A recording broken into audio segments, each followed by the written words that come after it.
what the cat dragged in. No, you fucker. No, no, no. Crazy, man. Welcome to Winter Wonderland. What? Yeah, they said 5 centimeters of snow.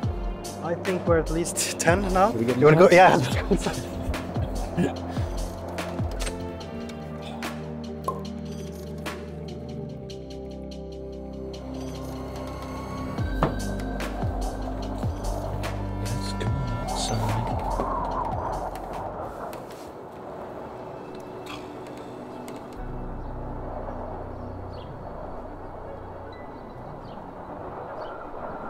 Imagine coming all the way over from Stockholm to do some fishing. First we're gonna have some breakfast, I guess. Then we're gonna clear out the snow. Then probably have to clear out the boats as well. And then we need to bring some shovels to clear out the boat ramp. So it's probably gonna take us at least like 4 fucking hours. Yeah. What else can we do? Sit inside and drink wine all day?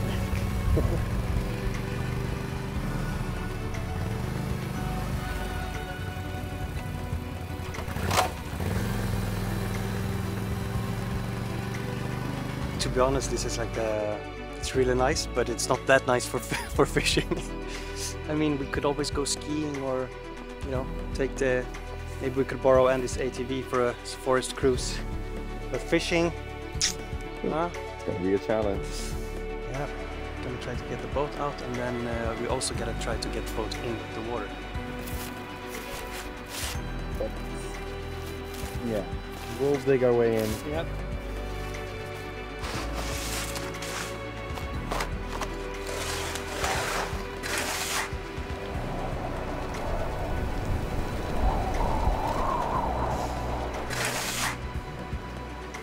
Pull the car out and see if we got enough traction to make it up the slope. I'm out of breath. Look at us, city boys, Yeah. trying to deal with the countryside. And then this is our next objective, Clearing out hundreds of liters of snow. Ouch.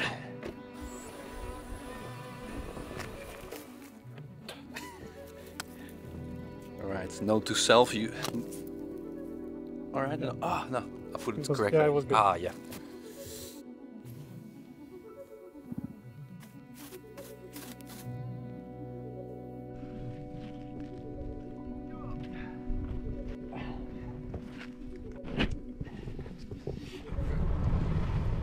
So we cleared out most of the driveway. Let's see if we can get the boat up the slope there, because that's the trickiest part. And then we have a little safe haven over there. We can park everything and then move our equipment, our food and stuff like that. Fingers crossed.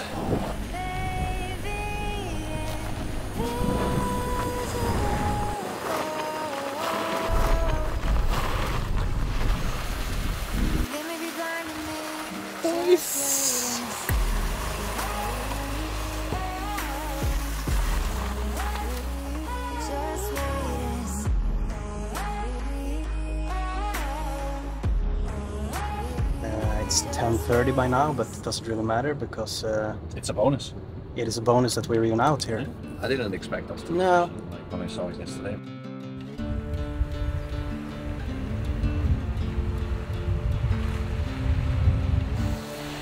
No, there's the vent, so it should be... Haha! Success. 20.44 crown. People are giving us the kind of looks that... The I don't know, they're the just odd way, like, shaking their heads a little bit. look at these poor guys. See if we have a better luck over here, because the other two ramps were not an option today. Someone did all the hard work for us.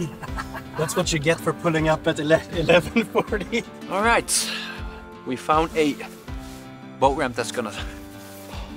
Well, we're able to launch over here, that's good. And we're just about to dress up and do the final task or checklist we want to fish today, which is clearing out like roughly 300 or 400 liters of snow. I don't know how much it is, but it is a lot. That's gonna be, well, the least of our concerns, as we said before, but has to be done, because somewhere in this big pile of snow there's my fishing rods and my lures. And we need to find like the controls, the remotes. I got the remote, by the way, from mine now. So we're almost good to go, but we need to do some shoveling.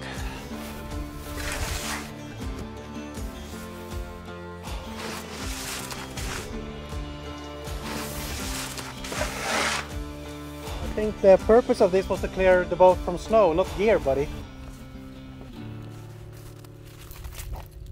What else did you throw over? I don't know. We found us. Oh, to be honest, you actually throw away more shit. What the hell? Well, I uncovered the landing net.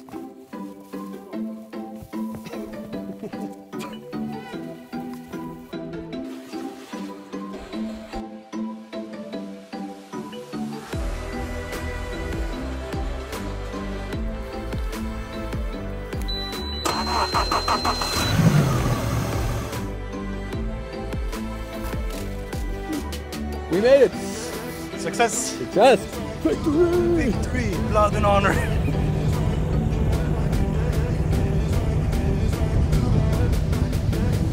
What I'm doing now is I'm trying to move the boat towards a structure that gradually goes into the deeper parts of the lake. There has been pike standing against it and bait fish as well, but the days prior to it. But now we had that big temperature drop. So expect them not to be like on the structure but close to it. And we're gonna try and grind it out and do a really slow retrieve. The water clarity is really good, so there's no problem for them to come up like 5-6 meters. Just need to give them an easy opportunity, which means we have to give them a slow presentation in clear water. Try to present the bait at like 4 or 5 meters deep, and then work it above 7, 8, maybe 10 or 12. Hopefully we can spot some bait fish close to the structure that I mentioned. It's not that cold at the moment, I have to admit. It's quite comfortable, and it gives a beautiful surrounding with all the snow on the islands and well, the snow in the boat. The only thing we need now is some good fish, so let's get them.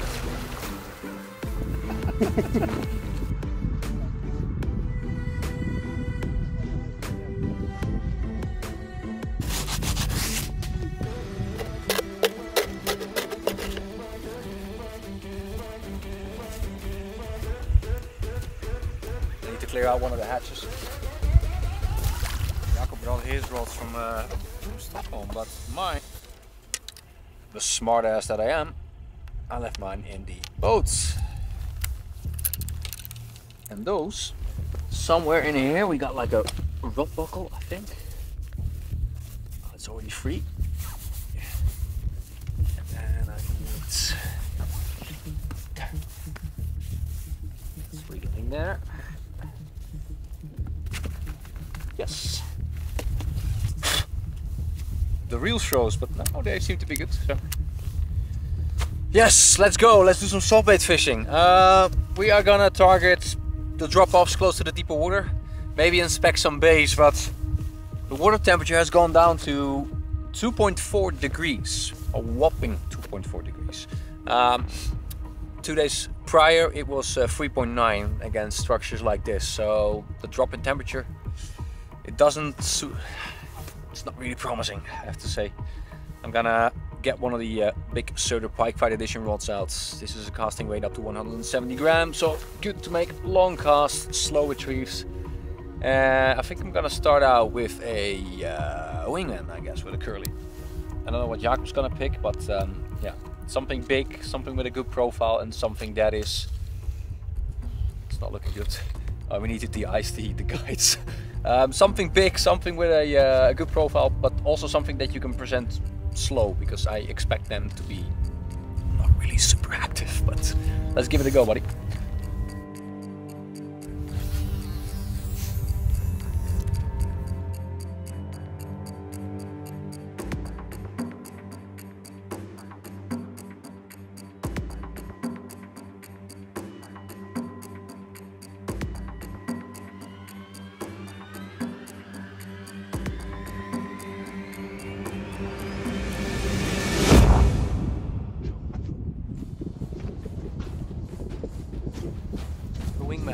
big one. Slow retrieve, above deep water.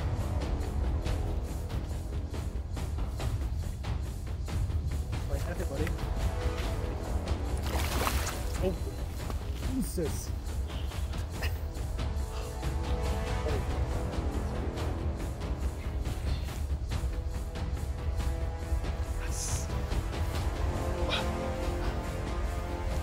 So strong with 2.5 degrees water temperature.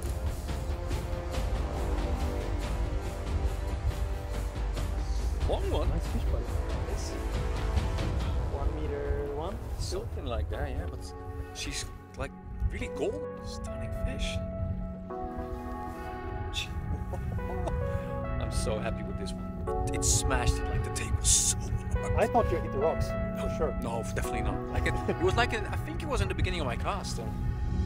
Wow, let's get a couple photos and then let's get her back and get another one. Took the Wingman Curly XL. And look at this. It even scratched my balls, man. Just a 50 gram Savage Balls clip on, like this.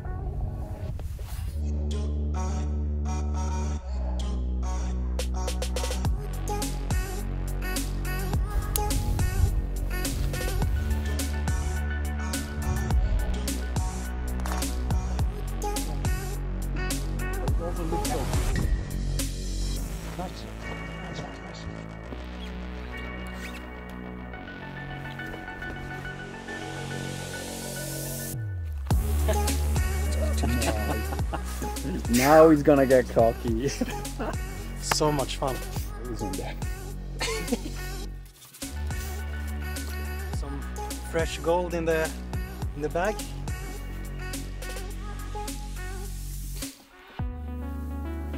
Wow. 1.7 meters, 9.4 kilograms. Perfect second fish of the day. That's perfect. And also one thing with the cold water and the cold weather like this, I'm not gonna say that you're gonna handle the fish long time above water, but you can get away with doing your stuff without stressing and risking of hurting the fish, because with cold water like this, you see she swam off in 2 seconds. So Today is relatively short because we started out late and we need to clear all the snow and be able to even get towards the boat ramp. So what we're gonna do now is we're gonna target a deeper hole inside a bay system, well actually close to a bay system. And we're gonna try and find the fish close to the bottom. Water is really cold. It's 3.2 here, so a bit warmer out than out in the open water. But now we're gonna target the fish that are close to the bottom. We're gonna use 2 types of soft baits. Scout's Chat, 20 centimeter with a 1/0 BKK on it, with just a split ring, split ring, and another swivel to get some distance. This is more than enough. Usually we use 1 split ring and 1 swivel and another split ring to attach the hook, but now we need a bit more distance because the soft bait is quite stiff and they tend to grab it in the middle, we noticed. I'm gonna rig up one of the wingmans as well with a heavy sinker on it. We're gonna put this one in the dead rod, as we call it. So we're gonna fish one rod active with the Scout Chat, and the other one we're gonna put on the side of the boat, and we leave it hanging like 1.5 meters on top of the bottom. And the motion of the boat while we are searching for the fish will start like a curly motion like this. Because we have some movement in the way we fish, we're using a fairly heavy screw-in jig head. Don't know many companies that make them, but this is a custom one. 120 gram, so we can keep it really direct next to the boat.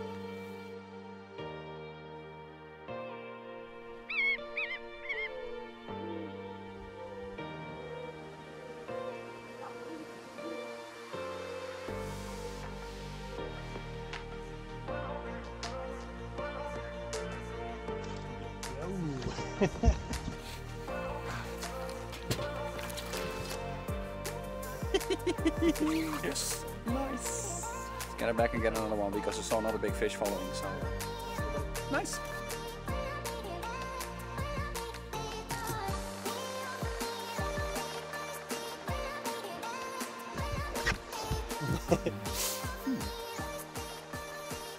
Second fish. Sean is preparing some late lunch for us, some hot dogs. Locate some fish, and I managed to get this little rascal to take the Söder.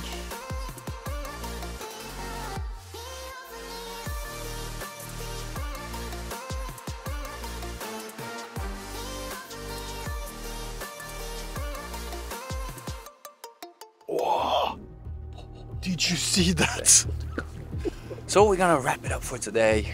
It was kind of unexpected when we looked at the at how the boat was snowed in and in the position that we were with the car, and so much snow. It's looked like it was gonna be a dramatic day in terms of fishing, but we managed to get out, especially with the help of our friend Andy from Sportfiske. So thank you, buddy, for saving us and shoving away all the snow.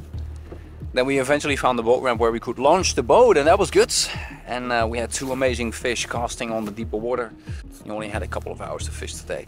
So we're gonna head back, recharge for tomorrow, and gonna do a full day of fishing. And hopefully the weather will play nice and it's not gonna snow tonight. But it looks like, when I looked at the weather forecast, it's gonna be pretty nice weather tomorrow, like 7 degrees.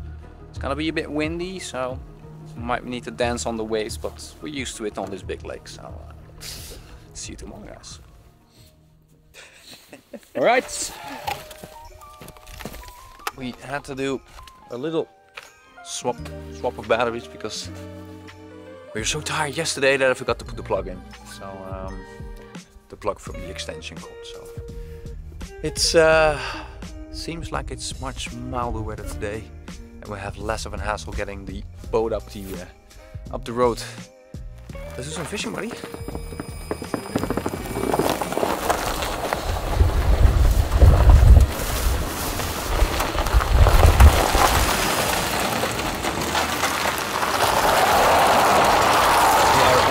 Boat ramp, and it looks way much better today, all dried up. Still Swedish winter in mid-April, but it is warmer and it is drier on the roads, so hopefully the boat ramp we're heading for this morning is going to be fine. We did bring some salt if we need to get rid of some ice, but otherwise it looks good. The wind is going to be pretty much the same as yesterday, blowing from the west, so we are seeking up some more sheltered areas. Gonna have to evaluate the situation, but if the wind allows us, we will also go out to fish some deeper structures. And our first goal is gonna be to look at the situation of the ramp and try to get the boat in. You take things for granted, but a ice-free boat ramp with no snow on the road is a luxury at the moment. So we need to, yeah, hopefully find something where we can launch it. Received so many messages from like friends and colleagues in the same area yesterday, asking for, yeah, well, do you guys know any ramp that is possible to put a boat in? Yeah. And we ourselves spent a couple of hours just heading around to look for the right place yesterday. So. And if you look around on the road as well, like so many snapped off branches and fallen down trees, it's pretty mental how much snow they drop down in. At some places with like 35 centimeters. Well, let's head to the boat ramp and see if we can find the fish. Okay, so far? No, it's gonna be... Gotta turn around and go to plan B. That means we wasted 1.5 hours, I guess. It is what it is.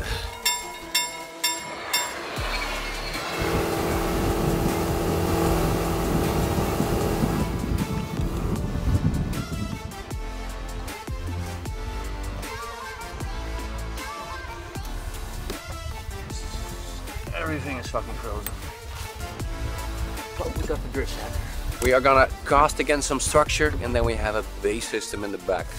We're gonna target them with all kinds of east field and Söder soft baits, trying to find a fish on the stones first on the outside, and then slowly work our way in. And then we're gonna head in, do some casting, and probably do some shallow rig casting with soft baits. Try and see if we can find where the pike are, and that will determine our game plan for the rest of the day. I'm gonna start out casting one of the wingman curlies, and I'm gonna do it with the pike find rod. Let's go, buddy.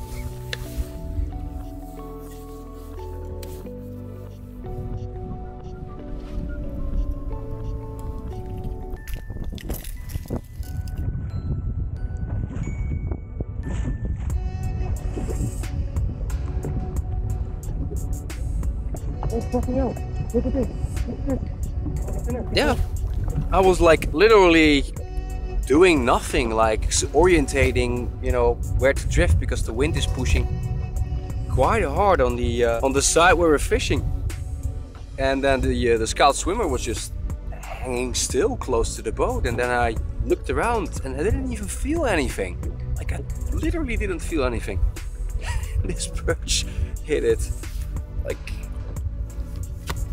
really odd. Let's get a photo, buddy. Perch hit the scout swimmer. It's a good sized perch, it's fat. And it's a good indication that, well, these are on the stone, so the pike should be around too. But a fat little perch on a 14 centimeter scout swimmer. See you in another live, buddy.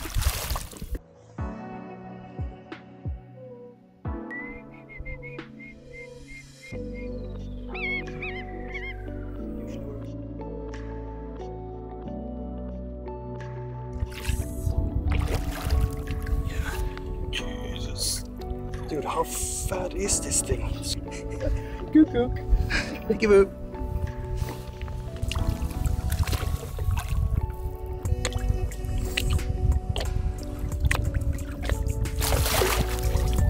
I think also the key is in a way like this is just to fish fast. It's super clear at the Also, moment. we can actually see if there's fish here or Yeah, not. it's super because clear. It's 3.6 degrees. We are at 1.2 meters of water. There's some grass standing here, but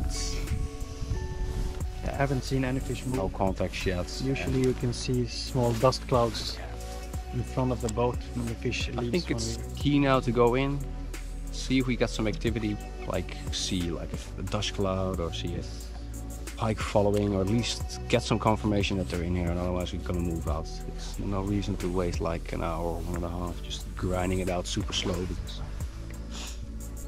it's not gonna help us at all.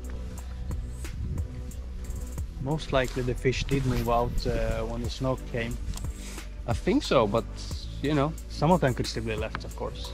the one, the big fish that you caught yesterday, that one was on like on 2.5 meters. So Yes. while mine was like, we grinded it off like 8 meters of depth. So it's a bit silly and interesting and fascinating at the same time. That's pike fishing. It's you think That's you why know. fishing in the spring is really tough. Oh yeah, it's erratic. Like there's not a clear pattern. Nope. Things change day by day. One day you find them in the shallows, the next day they're gone. Sometimes they're on a spot where you don't expect them to be. They swim a lot as well. I think that one of the biggest misconceptions is that people think once they move in the bays, they stay in the bays. They're moving out. Yeah. They move in and they move out. Sometimes. We've noticed like even during the days they move in and out Yes. a couple of times. Yes, definitely.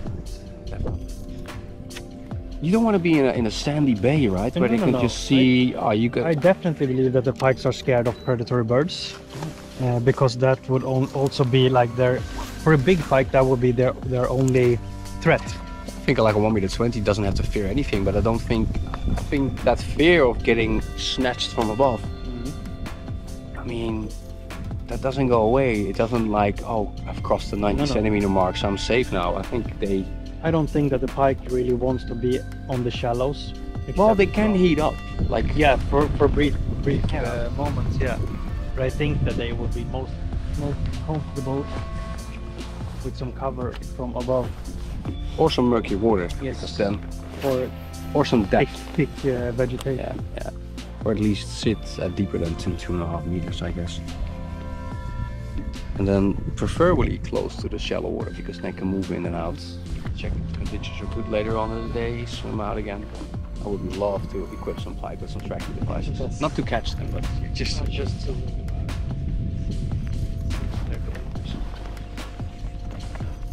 Oh, good one.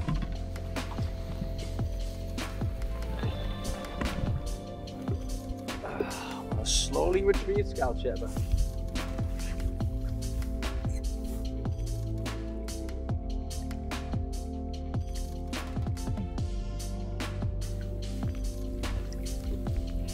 Look at the head on this one. Hard work does pay off, buddy. It wasn't easy. Yes. Finally, one that sticks. Good fish.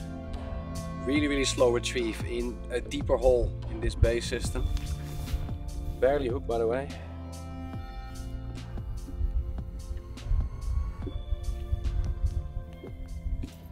Yes.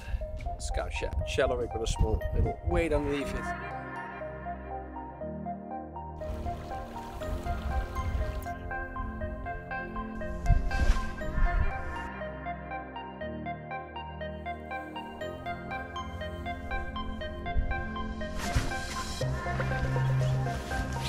You just bumped it like really carefully first, and then it came back.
Fishing is more than just catching fish, guys.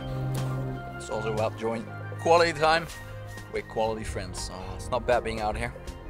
The sun is even coming through.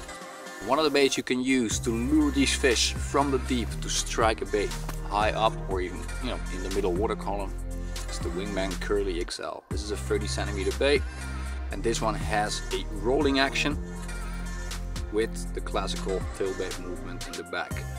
Big profile, as you can see, so when the fish is lying on the bottom or hovering in that pelagic zone, when they look up, they see a big profile, they see it wobbling. For me, that is key to luring the fish to come up and take a bait. Attached with two trebles, and Jakob and I are both fishing it with a shallow rig system, and then we put a clip-on weight to weigh it down. Cool thing about Söder and Eastfield is that they are also making a lot of custom colors, like this lucid smelt. Now the Wingman Curly also comes in a smaller version, the 23 centimeter version. I've been playing around with it in combination with a mouse and then put a full scale 23 centimeter curly behind it. Now I've got really well on this combination in Ireland, and I'm gonna use it this week in Sweden as well. Big profile, pushes a lot of water, and has that rolling action that the curly has with the tailbait movements. Now, we talked about casting above deeper water. Essential is that you have a low speed. A lot of Dutch guys are used to drift fishing, where you just let the boat drift, steer it with your electric engine, but usually have a pace like between 1 and 2 kilometers an hour. For a lot of Swedish guys, that's super fast. For me, I'm used to fishing fast. I like the power fishing. I like to see where the active fish are. But if the fish are low at like 8 or even deeper depths than that, and they're not willing to come up, you need to slow down, and then you can use a drift anchor or spot lock at a point, start casting around the boat, and then move towards the next interesting drop off or pocket of bait fish and start casting again. Because you're fishing that deep, you need slow speeds, otherwise your bait is not going to go down. But if you're going to weigh it down with a lot of weights, you're not going to have that slow wobble downwards. You use like 30 or even heavier weights, your bait's going to sink down really fast. If you use 15 gram, you might need to wait a bit, but it offers the ability to fish really slow, and then when you do a spin stop or slow down your retrieve, the bait doesn't drop down like this, but it slowly goes down like that. And that's the benefit of fishing a bit lighter, but it takes a lot of patience. And like I said, Swedish guys are used to it. I needed to get used to it as a Dutch person who likes to power fish as well. But try doing less weight on your baits, and in a lot of situations that works. Also, when you hit a shallow point, it's easier to fish, but there are other benefits of weighing it down with more weights. You can fish faster, you can have a more erratic movement in it, and sometimes you have days where they really like the drop, so you can create multiple drops, fish it fast, let it sink down, fish it fast, let it sink down. It depends on the day and it depends on the situation, but with colder temperatures I like to use less weight so I can fish slowly. Now, another technique that Jakob and I have been doing as well is jigging or pelagic fishing. It's not really pelagic fishing because we're fishing quite close to the bottom, but you try to find areas where you can find bait fish, where you find like a deep pocket close to a bay. As I mentioned before, the fish used to be in the bay, now they're moving towards the deep pocket, waiting for conditions to change for the better. Get the bait down towards like a meter, 1.5 meter maybe on top of the bottom, and slowly move the boat with your electric engine and try and see if the fish will be coming from, you know, past some stones or some logs. The fish will be there, and often they will be close to the bottom when the fishing is really slow. And when you get a bait that close and move it really slowly above the bottom, they will come up and take it. And it's a cool way to catch fish, and not many people are doing it. One of the baits I've been using is this snowy covered Scout Shad, 20 centimeter. This is one of my favorite colors. It sticks out, especially when you have like overcast. The fish look up and they see this pink profile. It doesn't move much at like 1 kilometer an hour, but you can see the paddle slowly rolling.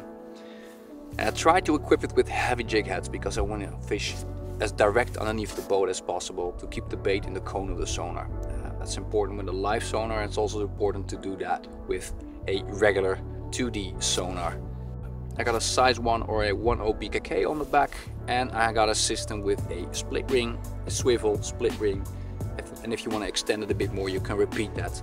No stingers, no wire or anything that can fail. It's a heavy duty setup that's gonna last you, and it's really simple to build as well because you're a bit more flexible with the distance between the jig head and the hook. Like I mentioned, quite heavy, 100 gram, easily. There's not many companies out there that build these, so you have to search the internet to get some of these, and they are excellent for this style of fishing.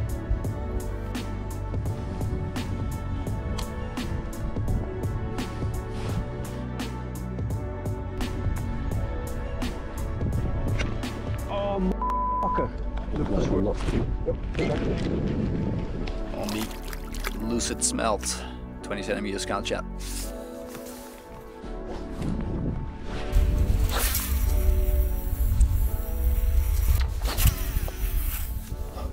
Remember, it's only one treble.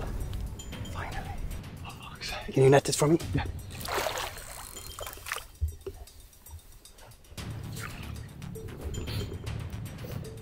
Get away.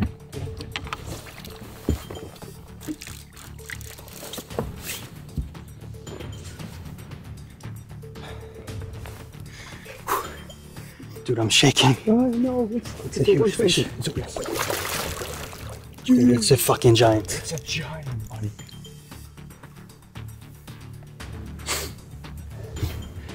Be ready now? Yeah, I'm ready, I'm ready. Oh! Fucking kidding me at this. Like that. A little bit higher if you can. Right? Yes.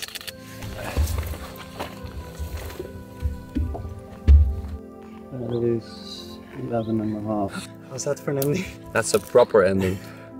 Unfortunately, we couldn't film this bit because we already put away the camera, so we didn't get the strike on it, but we did get a part of the fight on it.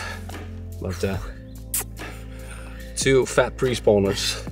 Yours is 11.5 kilos, mine we're not gonna weigh, but it's a fat one too. But it's well done, buddy, well done, well deserved. Let's put them in the net and then do a proper release. Yeah, let's release them both. How's that for an ending, buddy? Yes, sir.